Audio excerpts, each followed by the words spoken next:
Bismillahirrahmanirrahiim. Kusoo dhawow channelka wax Garad. Fadlan hadaad nagu cusub tahay channelka subscribe dheh.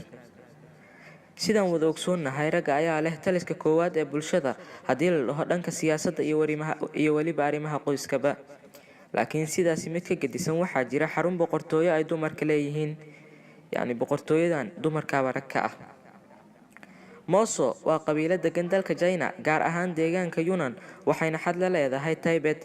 Tirada bulshadan ayaa gaaraysa 40,000 oo qof.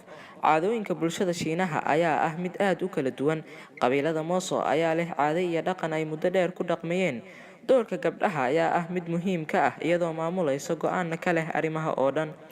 Gabadha ayaa looga dambeeyaa arrimaha siyaasadda, xukunka, sharciga iyo akhlaaqda bulshada. Ragga qabiiladan ayaa wax faragelin ah ku lahayn arrimahaasi. Waxa kaliya ay qabtaan waa inay xoolaha qalaan, kalluumaysiga iyo inay doofaarada xeryaha ku ilaaliyaan. Hawlahaasi oo aanay dumarka shaqo ku lahayn. Looma ogola ragga inay guryaha kula noolaadaan dumarka. Waxa kaliya loo ogol yahay inay habeenkii soo booqdaan. Ragga ayaa ah kuwa la xaqiro iyadoo luqadda qabiiladan aanay ku jirin xitaa kelmadda aabbo. Qabiiladan ayay gabadhu tahay tan kaliya ay qoysku xukunka u hayso. Haddii ay dhimato hooyada qoyska maamulaysa,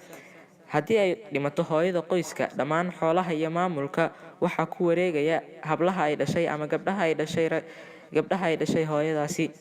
Ragguna waxba kuma laha dhaxalka. Qabiiladan macno weyn kuma laha guurka. Waxa kaliya ay wax u guursadaan waa inay caruur dhalaan oo kaliya.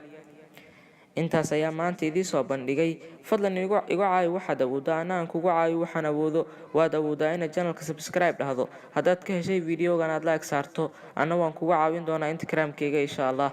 Aad ayaad u mahadsantihiin.